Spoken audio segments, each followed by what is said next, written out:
¿Qué tal, amigos radioescuchas y televidentes de Radio y TV UNAM?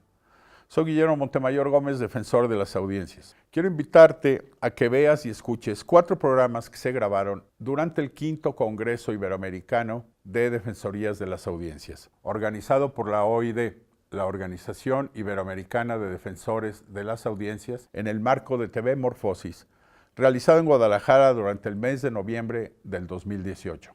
En estos programas se dialoga sobre las características, retos y experiencias de los defensores de las audiencias en varios países de Latinoamérica. En el tercer programa se habla sobre las experiencias sobre derechos de las audiencias. La mesa fue moderada por Patricia Ortega, profesora e investigadora de la UAM Xochimilco, México, y cuenta con la participación de Beatriz Solís, defensora de las audiencias del Sistema Público de Radiodifusión del Estado mexicano, Yosetti Márquez, directora ejecutiva del Instituto Atrium de Brasil, y Amparo Pérez, defensor del televidente de Caracol TV de Colombia. Espero que lo disfrutes.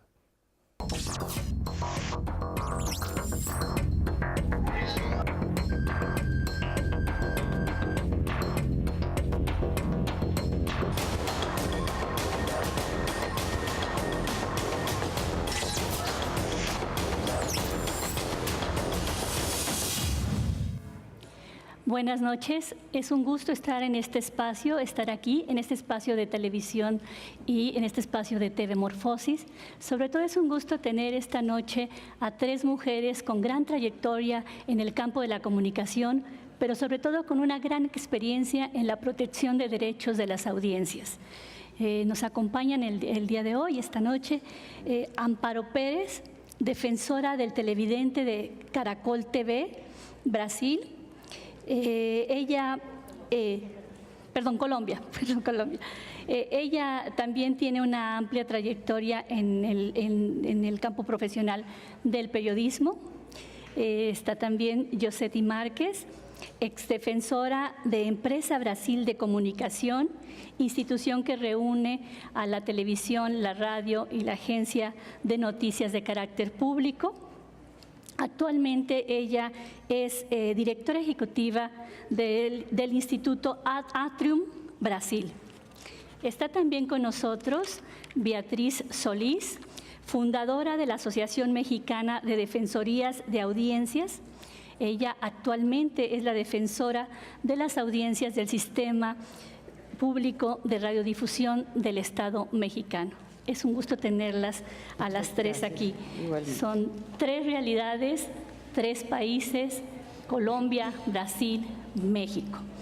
Un poco para entrar en contexto, para poner en contexto estas experiencias que ustedes tienen, me gustaría que iniciáramos esta conversación, que nos dijeran cuál es la experiencia, cuál es la relación que existe hoy en día entre la protección de los derechos de las audiencias y el marco jurídico en sus respectivos países. Empezamos con Amparo. Sí. Bueno, muchas gracias. Bueno, la verdad, Colombia actualmente es el país que más tiene defensores en la televisión, porque la figura del defensor del televidente se creó en Colombia por una ley. En ningún país del mundo existía esa modalidad, que no fuera solamente la autorregulación, sino que se determinara que a través de una ley se impusiera esta figura. Lamentablemente en la ley 335 de 1996 no se reglamentó, sino se decía que existía la figura del defensor para los canales privados, más no para los canales públicos, pero que adicionalmente se debería hacer un programa de televisión, era lo que decía inicialmente.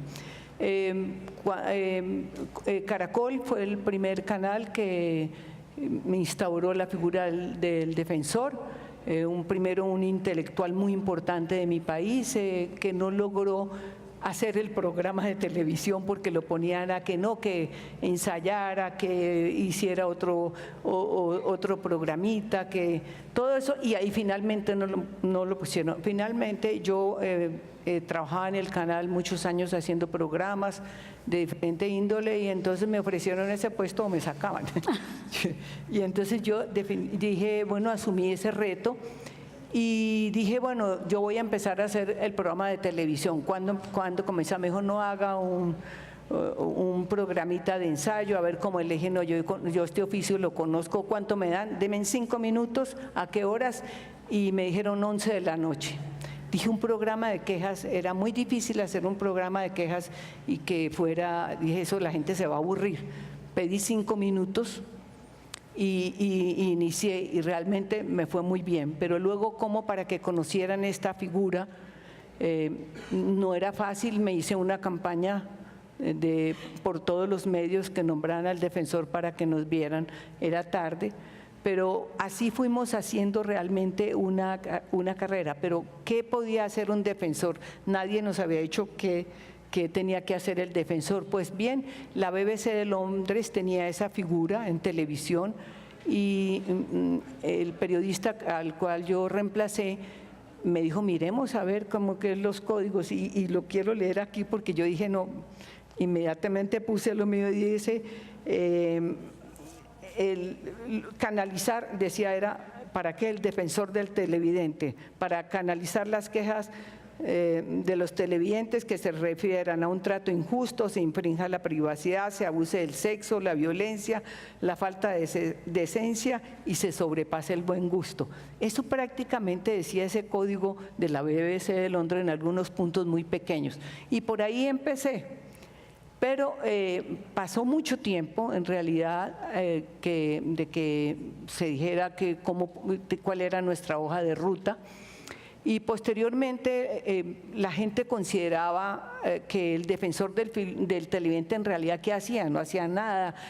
Todo el mundo decía, pero eso está a las 11 de la noche, a las 12, a la 1 de la mañana, eso nadie le pone cuidado. Afortunadamente la Autoridad Nacional de Televisión, aquí está el doctor Sabac, que también estuvo en esa comisión, dijo, ¿cómo así? Hay que darle la importancia al defensor del televidente, apoyarlo, y no solamente se determinó que podía ser para los canales privados, sino también para los canales públicos. Así que hoy Colombia es el país que más tiene defensores en el mundo, en televisión, obligatoriamente, pero de verdad ha sido una muy buena experiencia. Es más, yo vine aquí a México, el Canal 22 en una oportunidad me invitó a contar la experiencia de cómo era el defensor y fíjese que ya años más tarde, pues hoy tienen ustedes como obligatoria esa figura también, a pesar de que no se haya implementado de la manera que debería ser, pero de todas maneras ha sido una gran experiencia. Más adelante, pues la comisión respaldando la figura del defensor hizo comerciales anunciando en los horarios en prime que existía el defensor, que se comuniquen, y obligaron a todos los canales que en el horario prime, los de más alta audiencia, pusieran el teléfono, la dirección y todo el mecanismo, la página web, todo donde se podían comunicar con nosotros. Todavía eso persiste y pues para nosotros ha sido de una gran ayuda.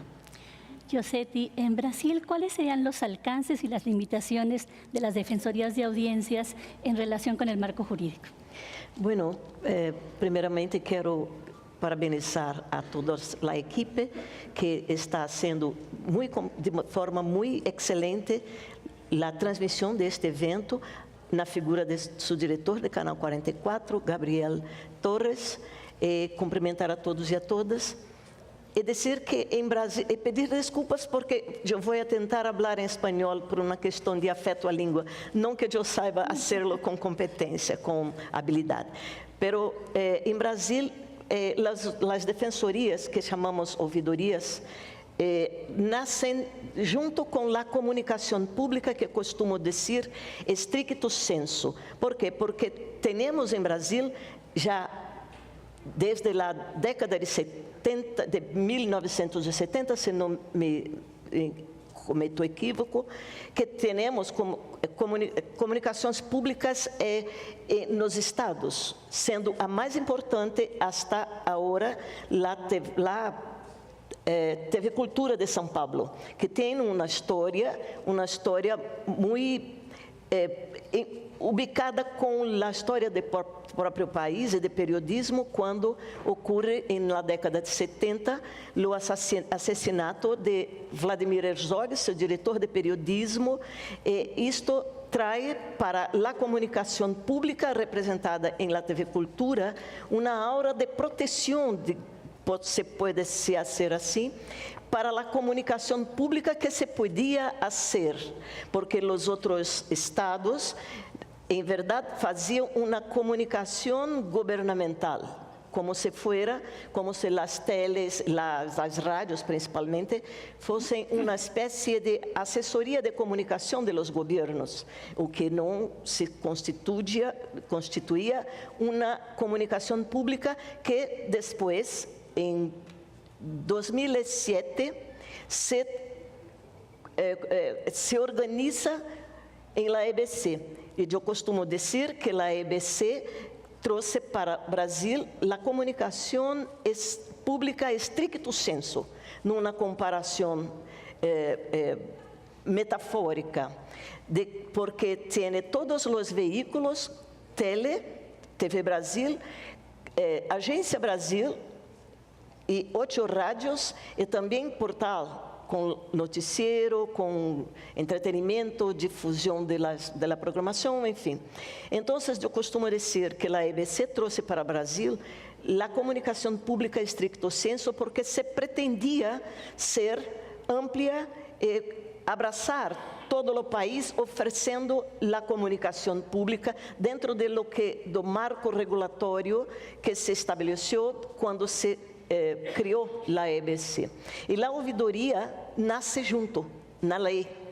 Por isso, a ouvidoria, os ouvidores da EBC têm mandato e liberdade de fazer o trabalho, protegidos por este mandato. São independentes, se não lo fazem é porque não lo querem, porque a lei protege e garantiza a atuação do ouvidor.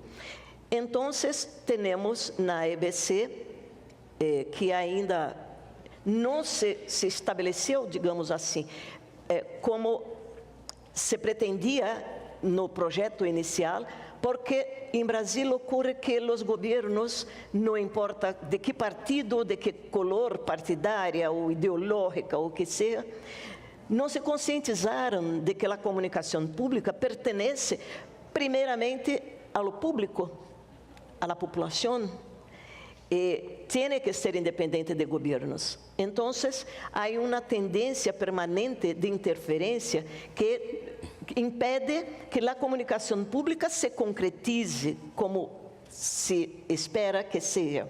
E isso ocorre nos veículos públicos geridos por a EBC, a Empresa Brasil de Comunicação. Eu fui ouvidora, defensora adjunta de TV Brasil durante 2 anos e meio, e fazia um programa de tele chamado O Público na TV, que era um programa de ouvidoria. Neste formato de ouvidoria, foi o primeiro programa que se ha hecho no Brasil, e depois fui invitada a ser ouvidora general. E lá tive 2 mandatos, que é o máximo permitido, 2 mandatos. Cumpri o primeiro e fui invitada a ser o segundo, que se encerrou agora em março deste ano. Então, a visão que tenho hoje do que era a ouvidoria e o que é a audiência e sua relação passa por uma necessidade, pela certeza da necessidade de se criar não somente um vínculo de audiência com os produtos que são oferecidos por la comunicação pública, mas uma pedagogia para contribuir para que o público possa entender o que é a comunicação pública e o que são seus direitos sobre a comunicação pública, mas principalmente para que os governos se eduquem para ser uma comunicação pública independente de suas vontades ou critérios governamentais, sejam quais forem. Bien, bueno, en México hemos tenido avances y retrocesos. ¿Qué nos podrías tú compartir de eso? Sí, en términos de la vinculación de los dos grandes temas que son las defensorías de las audiencias y el tema de su normatividad o su incorporación en el sistema jurídico, yo podría decir, intentando hacerlo rápidamente, que las defensorías de las audiencias, primero que nada, nacen de la mano de los derechos de las audiencias, o al revés, mejor dicho, los derechos de las audiencias nacen de la mano de las defensorías de las audiencias en la ley. En la reforma constitucional de 2013, que establece un elemento fundamental que dice que la radiodifusión y las telecomunicaciones son servicios públicos, lo cual me parece que es un gran avance que esté ya en la Constitución entendido como servicios públicos, y como tales, tanto los usuarios de las telecomunicaciones como las audiencias de la radiodifusión tienen derechos que el Estado deberá garantizar. La Constitución así empezó a incorporar estos dos grandes conceptos. El año siguiente, en el 2014, ya la Ley Federal de Telecomunicaciones y Radiodifusión ya establece, ya puntualiza, ya señala que cada una de las concesionarios de radio y de televisión deberán contar con un defensor de audiencias y un código de ética, y eso registrarlos en el órgano regulador, en el Instituto Federal de Telecomunicaciones. En este momento es que nacen jurídicamente en nuestra ley. Por lo tanto, debemos de entender que son figuras emergentes, figuras nuevas, jóvenes, dentro de este gran campo de la comunicación social que nos lleva muchos años de ventaja hacia atrás. Lo que sí me parece que también es muy importante señalar en términos de medios públicos y medios privados, a diferencia de lo que sucedió en Colombia primero en los medios privados o en Brasil primero en los medios públicos, bueno, solo en los medios públicos, es que en México, antes de que la ley obligara a tener defensores de audiencias por ley, había ya 5 defensores de audiencias, 4 de medios públicos y 1 de una emisora de radio privada. Quiere decir que ya esta cultura de la necesidad de poner un intermediario, un mediador entre los medios de comunicación y las audiencias ya estaba germinando antes de ser incluso obligación de la ley. Había 4 defensores de audiencias, el primero en el Canal 22, Radio Educación, en el Instituto Mexicano de la Radio y en el Canal 11. Y la emisora privada es MBS Radio. Ya cuando la ley existe, pues simplemente se incorpora, se ratifica, se reitera, se refuerza la idea de los originarios, defensores de audiencia, de que era no solo legítimo, sino legal su presencia en los medios de comunicación. Se establece una serie de derechos de audiencias, en fin, y finalmente, como tú bien dices, una serie de retrocesos. También es cierto, porque al final, en el 2015, 14 existen por ley. En el 2017, de pronto, las autoridades se dan cuenta de que no son tan importantes o de que pueden llegar a ser peligrosos los defensores de audiencias y sobre todo audiencias como sujetos de derechos. Más que los defensores, la preocupación era entender a las audiencias como sujetos de derechos. Y se crea una iniciativa de ley que se aprueba a finales del 2017, muy recién nacido el tema de los derechos de las audiencias por ley, que lo que hace es cambiar una serie de ajustes es como una telenovela bastante más larga, pero finalmente ajustar una serie de los derechos, deja los derechos en la ley, sí, ahí están, nada más elimina uno que fue que en los medios de comunicación diferenciara claramente cuando uno decía una información a cuando decía una opinión. El cambio radical, que nosotros le llamamos contrarreforma, o un retroceso a eso que apenas tenía pocos años de existir, fue que el órgano se le quitan garantías a los derechos de las audiencias, y un derecho que no tiene quien los garantice, quien los custodie, quien los promueva, son absolutamente derechos de papel o buenos deseos.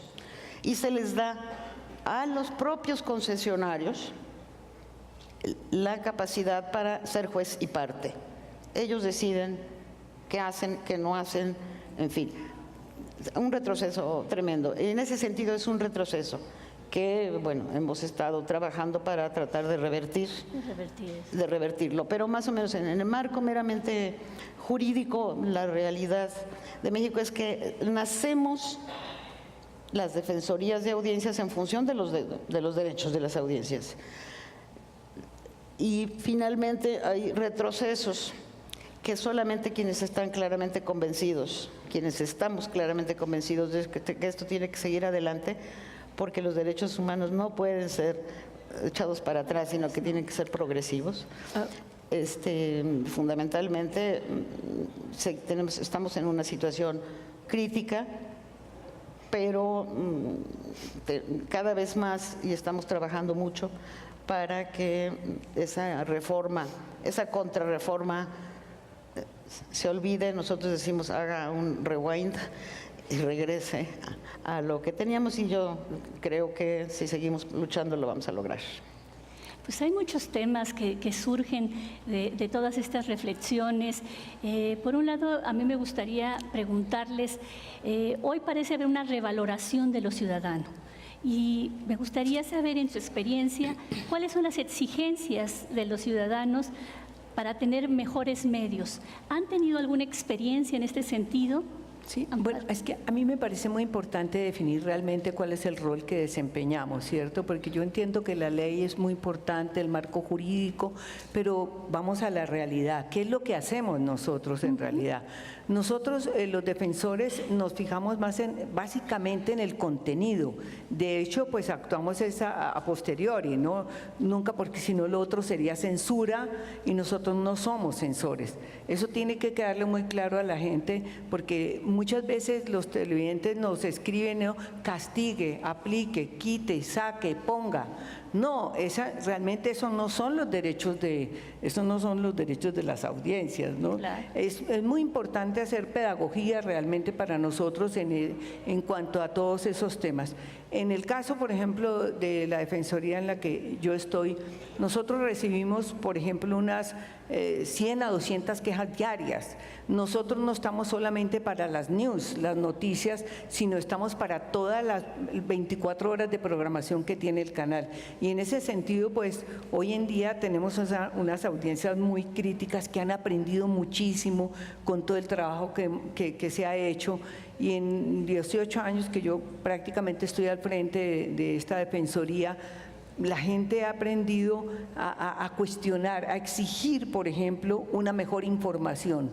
Ya se quejan, mire, hoy precisamente mientras estábamos en nuestra reunión de la mañana recibí una queja de un televidente que decía que no había derecho que sacaran en el noticiero, se estrellaron 2 carros y ve a una niña que estaba botada en el piso, murió ahí y la sacaron.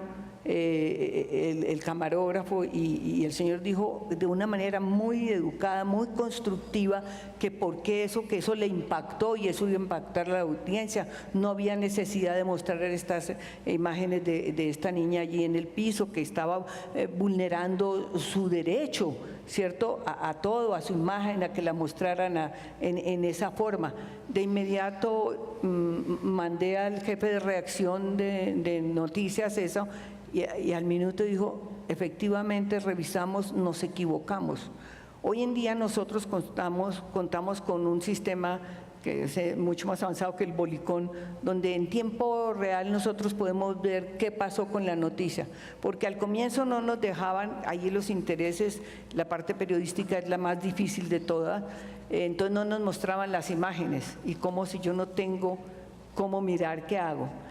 Logré que nos pusieran el aparato que tiene donde uno puede devolver la imagen, ve en tiempo real qué dijo y cómo lo dijo. Y así también educar al televidente, porque muchas veces cree que dijeron eso y resulta que no lo ha dicho. Entonces nosotros desgrabamos y le decimos, no señor televidente, usted se equivocó, eso no se dijo así. O también el periodista, usted también se equivocó. Y así en todo, ¿no? En las novelas, el contenido, el niño que amenazan en una escena con un revólver en hechos violentos. Eso, por ejemplo, es uno de los objetivos que nosotros tenemos, la defensa de los niños, porque hay un código de infancia que protege a los niños, que no se permite que estén, que los muestren o que los saquen esas imágenes violentas, o que si son secuestrados, que les estén preguntando. Cantidades de cosas, hay normas, tenemos muchísimos. Nosotros por eso trabajamos basados en los derechos constitucionales, en los derechos humanos, el derecho a la imagen, el derecho a la intimidad, el derecho al buen nombre. Muchas cosas en las cuales hay tantas leyes, tantas normas por fuera, que nosotros no nos podemos agregar más, sino que lo que tenemos que hacer es hacerlas cumplir, respetar. Nosotros no hablamos de una televisión solamente para las comunidades indígenas, para los afros, que desde luego merecen, pero todos lo merecen, ¿no? Todos necesitan que se protejan, que sean escuchados, que sean atendidos, que les respondan. Hoy en día inclusive hay casi que no solamente llamados de atención, sino que nos vigila la Procuraduría, nos vigila la ANTV, nos vigila la Superintendencia de Industria y Comercio, que dice que usted tiene que responderle en un término de tanto. Entonces tenemos muchas exigencias, pero tratamos de responder a todas esas necesidades que tiene el televidente, y desde luego han ganado un espacio, han aprendido a ser televidentes críticos, a exigir mejor información, a exigir respeto.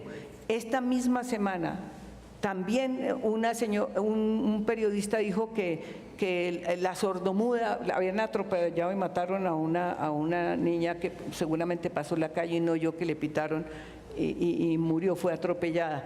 Y dijo la sordomuda, pero no lo dijo en la nota, sino lo dijeron en la información que ponen en la página web. Inmediatamente nosotros hemos logrado que esa información salga del portal inmediatamente o se corrija. ¿Por qué? Porque ¿qué decía la persona que me escribió diciendo del Instituto de Sordos? Es que no se dice sordomudo, se dice con discapacidad auditiva. Todo eso hemos aprendido, todos, inclusive el defensor también, ¿no? Y hemos tratado de llevar para que la gente aprenda a respetar todas las audiencias, ¿no? Y eso se ha logrado. Sí, sin duda no podríamos hablar hoy en día de derechos si no retomamos también el tema de inclusión, de diversidad, y tenemos sociedades muy complejas.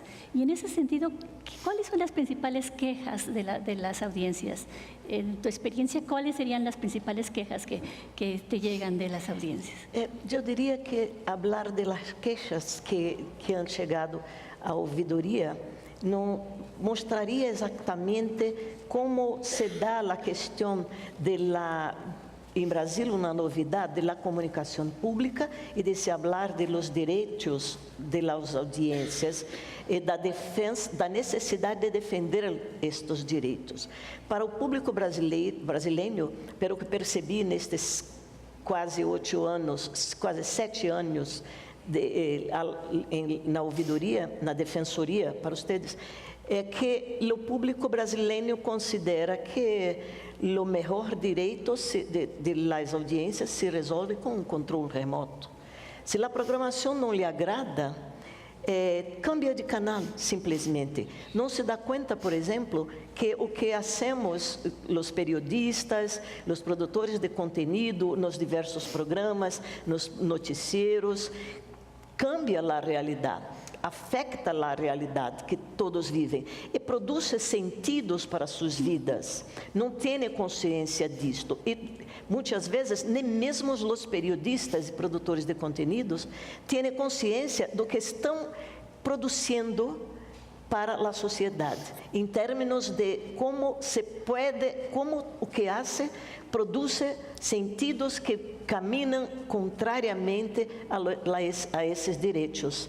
Então, exemplo muito de quando ainda era adjunta e fazia o programa de ouvidoria público na TV, reclamo que recebi foi que do filho de deputado chamado Afonso Arinos, que na década de 1950, participando de partido conservador de direita, fez a primeira lei contra o racismo em Brasil.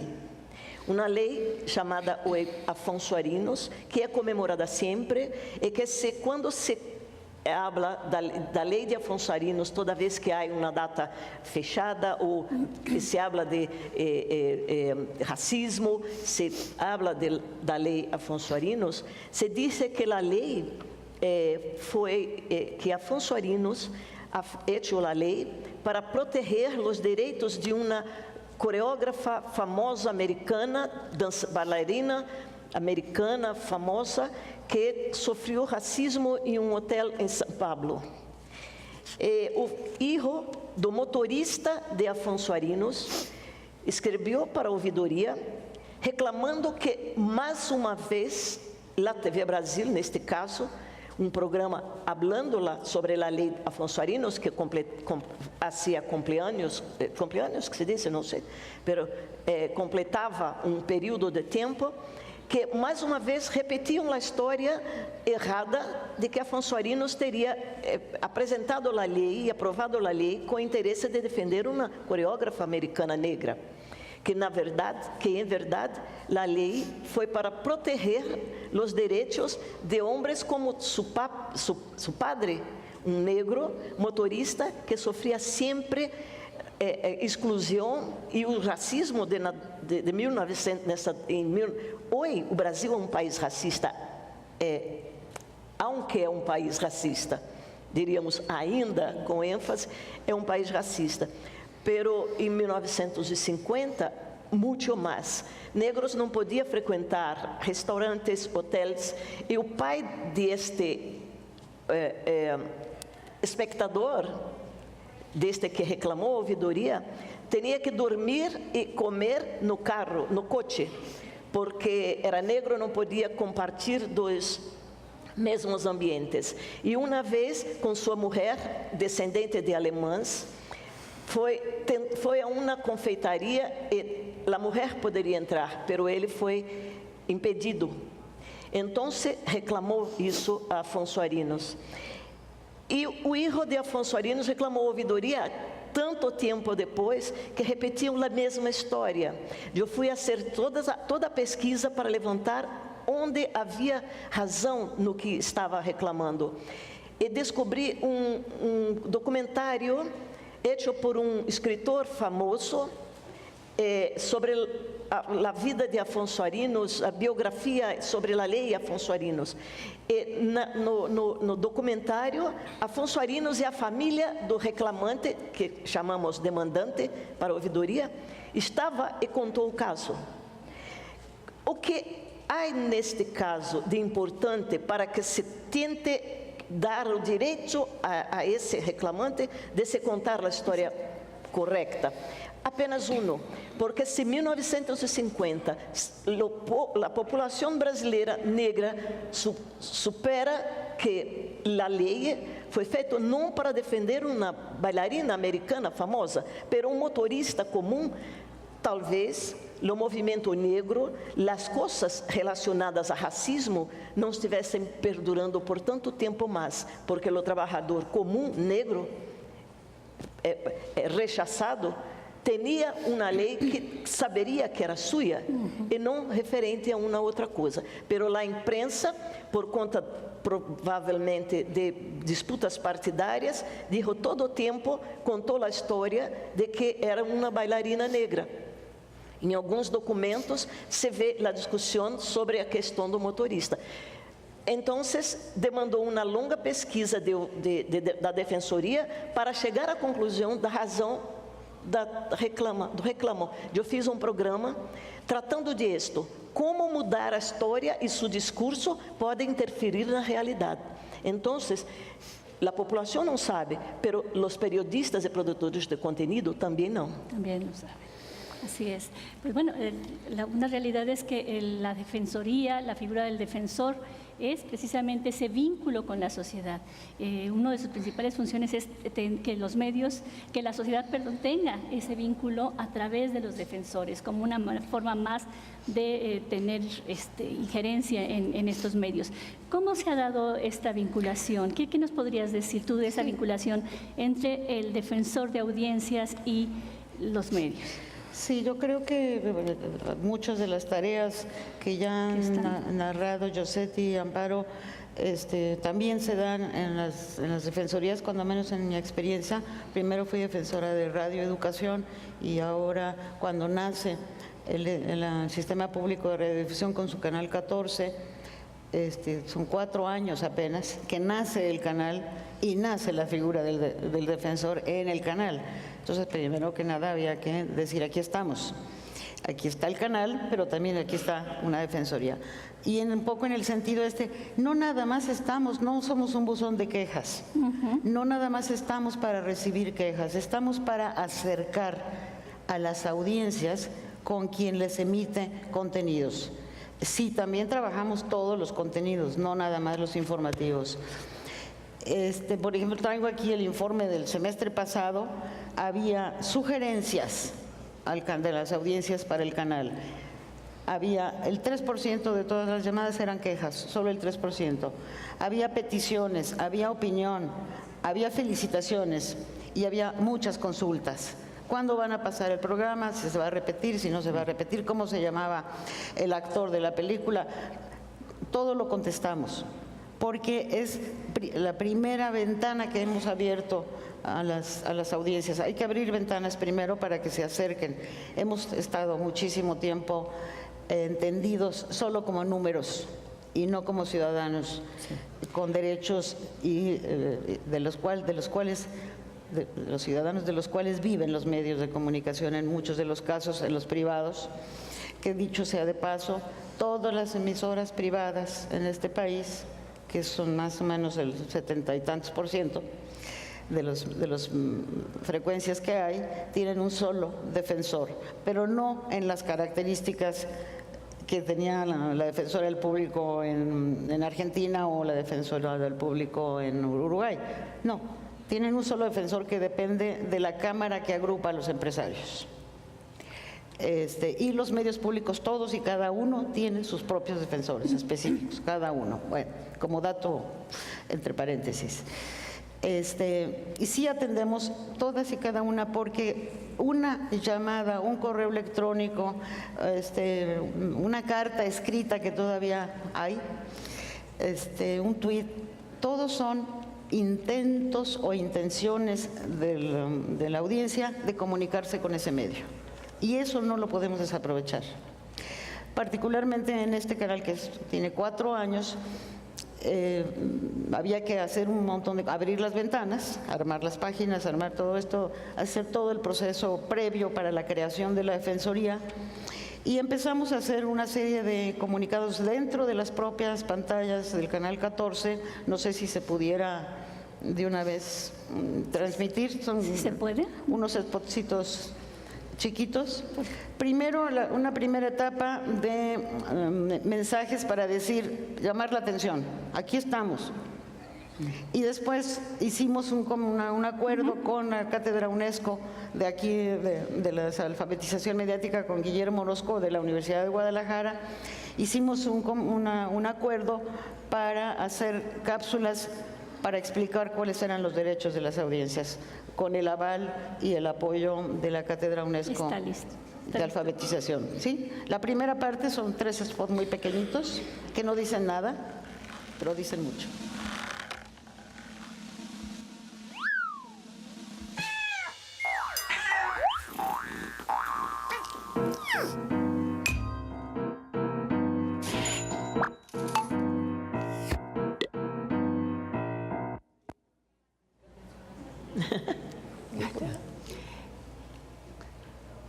Se repite. Ya. Lo podríamos repetirles son unos segundos, porque no sé, Es muy chiquito. son minis. ¿Qué pasó?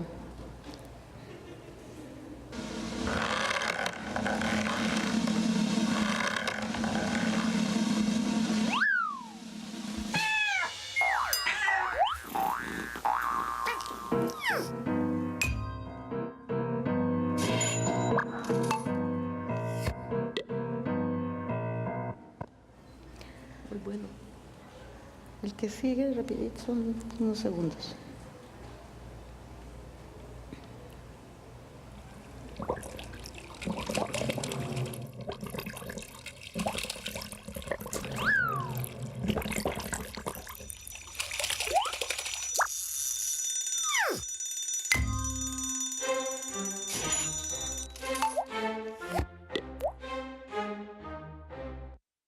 Estos eran como anuncios preventivos. Algo está pasando, pero les decimos que una audiencia informada siempre será respetada y nada más decíamos Defensoría de Audiencia. Y ya después en las siguientes, bueno, había otros más informativos, los pasos a seguir, en fin, pero no los voy a pasar todos. Pero era una muestra un poco de empezar a llamar la atención. Y después uno nada más de los que hicimos con Cátedra UNESCO de Guadalajara. Sí, uno más. Ese no es, ¿eh?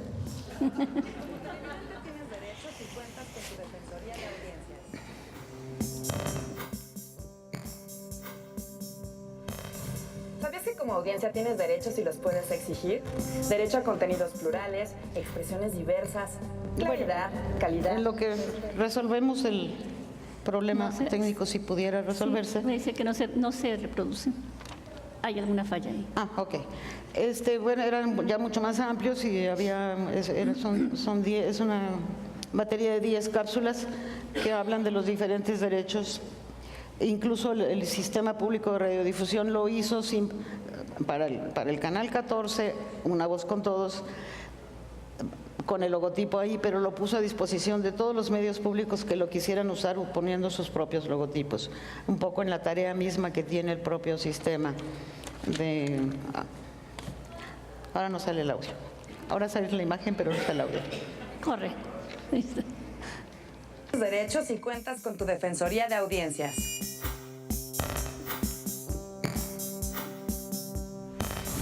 ¿Sabías que como audiencia tienes derechos y los puedes exigir? Derecho a contenidos plurales, expresiones diversas, claridad, calidad, respeto e inclusión. Derecho a ver lo que quieres y también opinar. No te conformes con mirar lo que te muestran. No bailes siempre al son que te tocan. Mira, reflexiona y decide.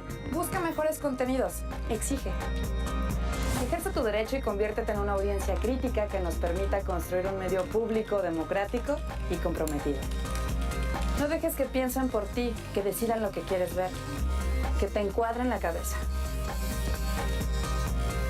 Conoce tus derechos como televidente. Defensoría de Audiencias, tu espacio de diálogo con la televisión.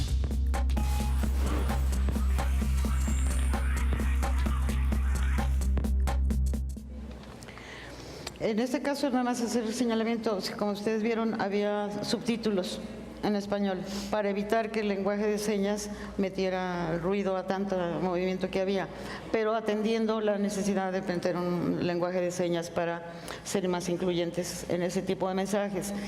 Y esto empezó a ser, junto con esto, hicimos primero que nada, por ejemplo, un seminario interno con todos los que trabajaban en el Sistema Público de Radiodifusión, para explicar, para ponernos de acuerdo, para tener un código común de lo que era el código de ética. Cada uno de los elementos lo pusimos a consideración, hicimos las observaciones, correcciones. hablamos de lo que son los medios públicos, un seminario, incluso con acreditación universitaria para los trabajadores del sistema. Visitamos universidades, uno, para dar a conocer el canal, porque es nuevo y nadie lo conocía, y para dar a conocer la Defensoría. Visitamos universidades, hicimos folletos muy sencillos, muy gráficos, explicándolos, o sea, un acercamiento. En ese sentido, el sistema público ha estado siempre comprometido con esta tarea, con la Defensoría. Hacemos investigaciones sobre los contenidos que transmite el propio sistema y se los hacemos conocer a quienes los hacen, pero básicamente los hacemos conocer al público. En fin, todo este trabajo que es complejo, no nada más atender, lo primero, por supuesto, es atender las comunicaciones, por eso no le digo las quejas, las comunicaciones que las audiencias nos emiten. Y sí, ha habido algunos casos, en fin, pero todo ese abanico de posibilidades lo que nos dicen es que empieza a incrementarse de recibir muy poquitas comunicaciones con las audiencias. Bueno, el semestre pasado recibimos 269 en solo 6 meses, lo cual para un medio público resulta que se incrementó, pero no son 296 quejas. Son 296 comunicaciones del público con el canal, con un canal de 4 años apenas. A veces nos llaman para quejarse de lo que hacen los medios privados. Lo que nosotros hacemos es les damos el correo electrónico, los datos de contacto del defensor de ese medio del cual se está quejando. O sea, no le decimos no nos toca. No, le decimos no nos toca, pero aquí están los datos con los que tú tienes que búscalo al defensor de ese canal o de esa estación de radio de la que te estás quejando. Este tipo de acercamiento creo que forma parte de esta tarea y el sistema público trata de reproducirlo y compartirlo con otros medios públicos. Es muy importante esto que señalabas, porque no solamente se trata de la educación crítica de las audiencias, sino también de sensibilizar a quienes trabajan en estos medios para que puedan atender de mejor manera y responder de mejor manera a las exigencias o a las preocupaciones de nuestras audiencias. Pero hoy en día también me parece que vienen muchos retos para las defensorías y para las maneras de cómo proteger o responder a la protección de los derechos de las audiencias. Yo diría en este ámbito de la digitalización y en estos cambios tan rápidos que se dan de la tecnología y los cambios también que se dan en los usos y apropiaciones de esta tecnología y de las diversas formas de producir, de consumir contenidos, ¿cuáles serían, les voy a decir ahora sí que de manera muy rápida nos digan, cuáles serían algunos de los retos que estas defensorías tendrían en ese ámbito de lo digital? Bueno, nosotros personalmente creo que debería haber defensores, por ejemplo, para los medios digitales, y no lo hay. En algunos países hay, pero nosotros, por ejemplo, vamos más allá. Yo quiero comentarles que yo, por ejemplo, no uso ni Twitter, ni Facebook, ni ninguno de esos para la figura del defensor, porque nosotros tenemos suficiente volumen de comunicaciones. Y lo que me parece importante, digámoslo más allá como de todas estas normas, es ir un poquito más lejos. Nosotros le hemos enseñado a las audiencias, por ejemplo, también somos los únicos que entramos a cuestionar y a analizar, por ejemplo, los comerciales de televisión. ¿Quién se metía con un comercial de televisión de una empresa, por ejemplo, voy a dar un ejemplo como Johnson & Johnson, que hizo un comercial, inclusive este año, porque en este año hemos tenido por lo menos unas 200 comerciales que han sido criticados y cuestionados. Y un comercial que parecía tan ingenuo, que un niño que para la limpieza cogía un caracolito, ¿no? Y lo hacía así y después que usaran el jabón para limpiarse las manos los niños. Un televidente escribió y dijo, ¿cómo van a hacer eso tan irresponsable de poner a un niño a coger un caracolito cuando hay invasión de caracoles africanos en diferentes regiones del país? Y efectivamente lo llamé y le dijo, ¿cómo se les ocurre? Si mire aquí en Santander, cualquier niño va y ve ese comercial y coge esto y una enfermedad. Y pues ven, nosotros nos parece que le enviamos al departamento comercial y le mandaron al cliente y le explicaron, me dijeron, pero explíquele al cliente que por qué, ¿no? ¿Cómo nos van a quitar ese comercial ahora? Mire cuánto vale esa pauta. Le dije, no es que la quite, le estoy ahorrando a usted alguna demanda, al cliente le estamos ahorrando una demanda, porque mañana un niño se enferma y dice, lo vimos ahí, mire el niño cogió el caracol y viene y los demanda. Esto duró unos 15 a 20 minutos mientras se habló y todo, inmediatamente se editó y se cambió el comercial. Y así ha pasado con múltiples comerciales, porque la gente dice, tenemos que ir más allá, mirar más.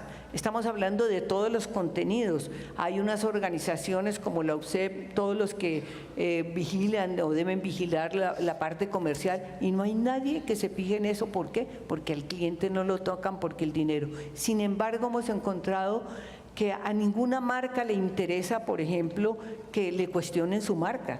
Ha pasado con unos seguros, empresas más grandes de seguros, donde aparece la familia, que un seguro para la familia. Muere el esposo, llega el señor, un muchacho joven con tatuajes y de todo, a recoger a la señora y los dos niños atrás, y le dice, tu papá nos dejó muy bien montados. O sea, ¿cómo así? Señora acaba de morir y el otro la señora se levantó, otro señor, y dice uno, y a los niños en esa circunstancia. Eso, por ejemplo, que como dice uno, ¿cómo ha aprendido el televidente? Se cuestionó, inmediatamente sacaron del aire ese comercial. Entonces sí tenemos la oportunidad de trabajar más allá de cualquier normatividad, de avanzar en mirar hacia otros puntos que son también importantes y que hacen parte de realmente de cómo nos pueden afectar determinados contenidos.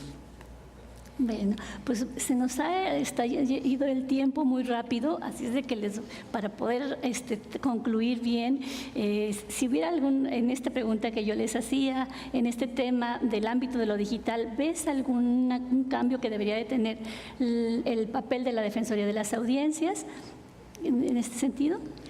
Sí, en Brasil, como no hay defensorías, como por ejemplo en México, que hay muchas, em Colômbia também, para veículos, para medios diferentes. Eu creio que a ouvidoria não lhe cabe insistir para que os medios capacitem seus profissionais, pero eu creio que se a comunicação é uma política pública, porque é prevista na Constituição, entonces debería ser tratada con la seriedad de una política pública, y una providencia necesaria sería establecer en las primeras series de la escuela, do ensino fundamental, y también en las universidades, la literacia midiática e informacional, porque não se deve pensar que se vai corrigir com leis, não se vai corrigir os discursos da mídia por decreto, não se vai censurar a nadie, a nenhum veículo, pero é preciso que tenha responsabilidade pelo que está sendo, e isso é uma responsabilidade do governo para as concessões públicas. É uma concessão pública, os veículos privados. O governo deveria se encargar de fazer o controle daquilo que fere a lei, aquilo que afeta os direitos. Por exemplo, em Brasil temos horas e horas e horas de programação de violência, de programas que dizem que o bandido bueno é bandido muerto. E empieza uma cultura de violência que não vamos nos estender para dizer onde se vai dar, porque todos sabemos. Pero se empieza a ensinar desde cedo a las audiências, quando são niños e niñas em idade escolar, como ler la mídia, não só os meios tradicionais, principalmente internet e redes sociais, mas saberão se proteger também, saberão o que significa os discursos, porque do contrário, como daremos conta, como defensores da audiência, de uma população? Brasil, por exemplo, há ouvidor para veículos públicos, que não são poucos, as demandas chegavam por ano, 8.000 por ano, para todos os veículos. Como fazer isso? Não?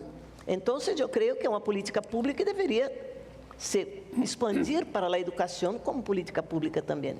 Claro, parte de la alfabetización podría ser brindar los elementos para que la sociedad, los jóvenes principalmente, tengan mejores decisiones o tomen mejores decisiones o elijan de manera adecuada las fuentes, ¿no?, de información y el acceso a todos estos soportes de información. Ya nos queda muy poco tiempo, vamos a ir cerrando.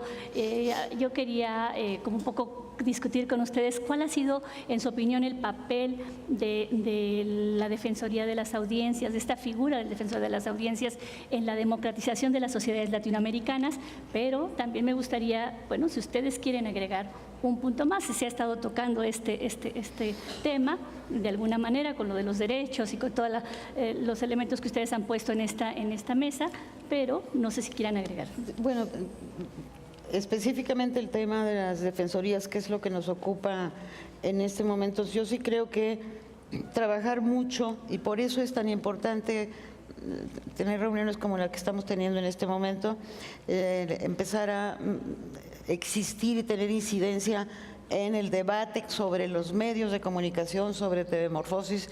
En medio de ese debate, que ya tiene muchos años, también meternos como en la humedad despacito, para ir metiendo este tema en la agenda de la comunicación. Es un tema, en el caso de México, emergente apenas, pero yo creo que es fundamental empezarlo a meter cuando haya una agenda de debate y de discusión pública sobre la comunicación y sobre la democracia. Yo creo que como reto, además, es el tema de organizarse, de estar juntos, de compartir experiencias, metodologías, éxitos, fracasos. Esto nos va a ayudar a profesionalizar el trabajo de los defensores de audiencias.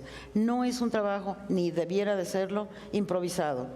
Es un trabajo que tiene que tomarse muy en consideración en términos profesionales.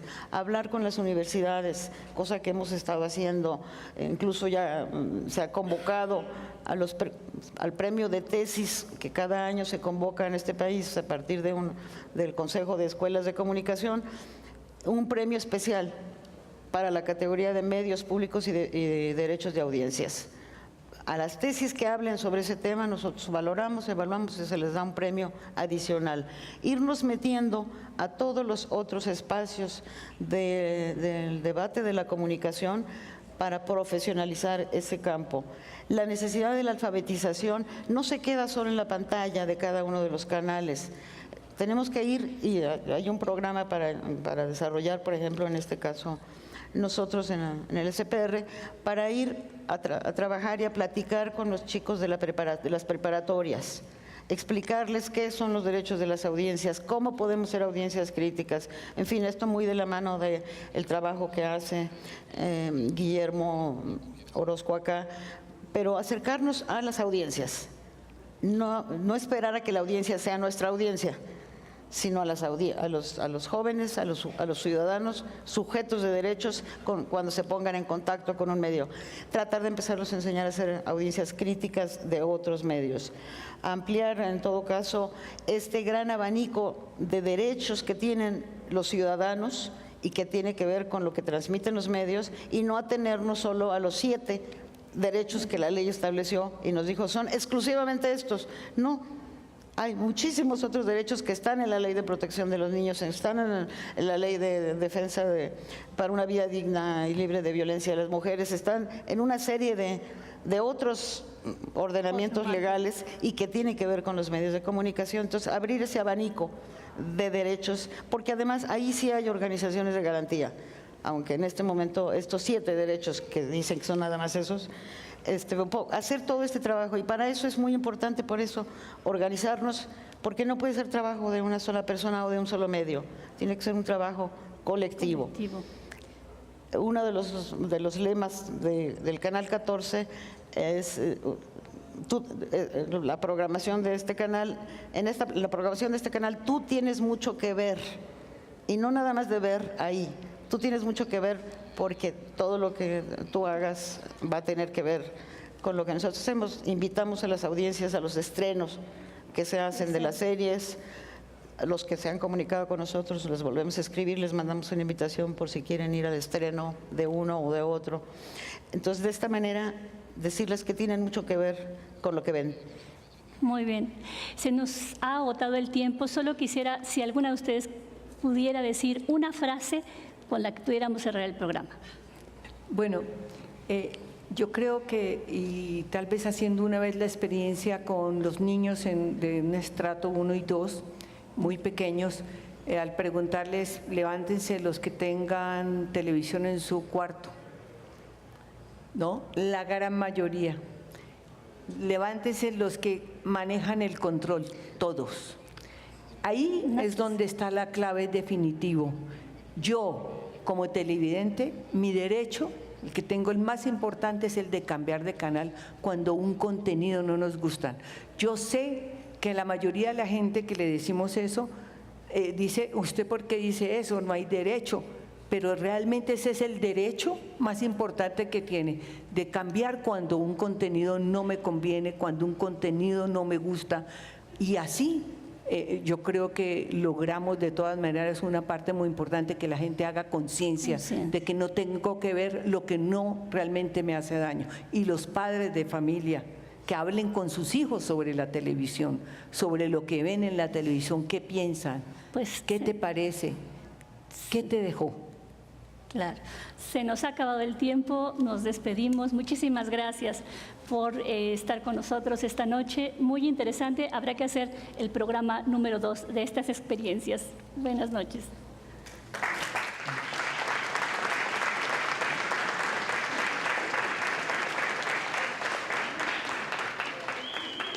Gracias, cabina. Segundo día completo.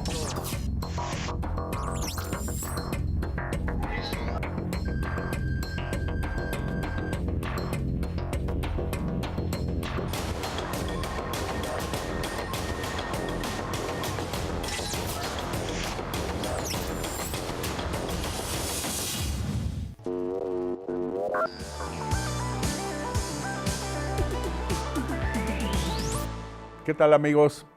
Soy Guillermo Montemayor Gómez, defensor de las audiencias de Radio y TV UNAM. Los invito a que me escriban y ejerzan los derechos que la ley y la normatividad interna de las estaciones les otorgan. Observaciones, quejas, sugerencias, peticiones, señalamientos o reclamaciones sobre los contenidos y la programación que transmiten tanto Radio como TV UNAM. En las páginas web de ambas estaciones encontrarás la pestaña que dice Defensoría. Ábrela y en la pestaña de comentarios y sugerencias encontrarás el formulario para comunicarte con el defensor. Además de información precisa sobre la Defensoría, informes, documentos normativos, tanto externos como internos, y algo que es muy importante, que es el Código de Ética. Te invito a que me escribas al correo defensordeaudiencia@unam.com. Como audiencia, eres parte fundamental de Radio y de TV UNAM. Las audiencias también son parte del medio.